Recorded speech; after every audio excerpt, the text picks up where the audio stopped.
တရားမြတ်တာလွတ်လပ်ခြင်းနဲ့မတွေ့တို့ပြေ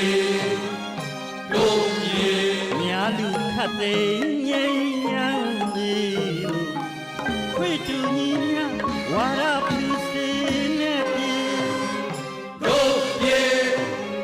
ဒီတော်စုအမွေမြေတီရန်စေအတိတ်မှန်ပြည့်ဝ